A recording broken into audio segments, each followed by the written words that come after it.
Pemirsa, masa pandemi COVID-19 bukanlah alasan untuk tidak produktif.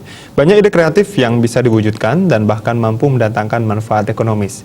Seperti halnya pemudi yang satu ini, yang mengisi waktu dengan membuat pot lukis cantik dari tempurung buah maja. Nah, seperti apa? Berikut laporan selengkapnya.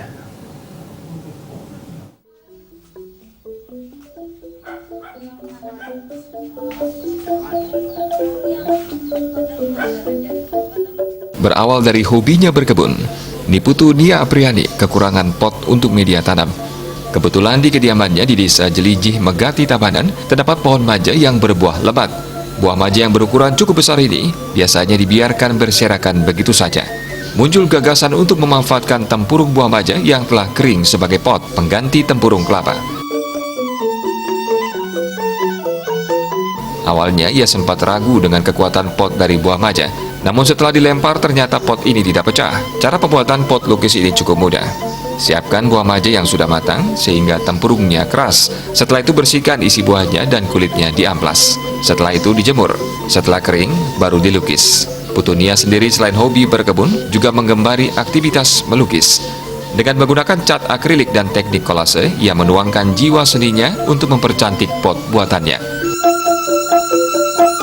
Karena saya juga berpikir buah maja itu kan kasihan juga dia tergeletak gitu di bawah, maksudnya bahan yang belum tidak berguna menurut masyarakat mungkin.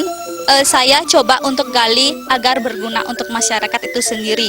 Selain yang untuk yang suka berkebun juga kan, agar tanaman dan halamannya juga cantik-cantik, kelihatannya bagus, menarik, dan itu membuat suasana juga baru. Di masa pandemi ini kan banyak yang sering di rumah juga, bahkan semua kena dampaknya.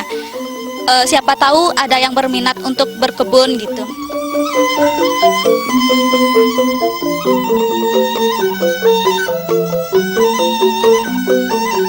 Ternyata pot lukis dari buah maja ini menarik minat orang. Ia pun menjualnya dengan kisaran harga mulai dari Rp15.000 hingga Rp60.000 per buah. Ia mengakui omset penjualan pot lukis dari tempurung buah maja buatannya saat ini baru sekitar Rp100.000 per bulan. Putu Nia hanya memanfaatkan media sosial sebagai tempat promosi. Kedepannya, Putu Nia berniat untuk mendaftarkan usahanya di Dinas Perindustrian dan Perdagangan Kabupaten Tabanan agar usahanya bisa semakin berkembang. Eka Yana dan Juliana, Bali.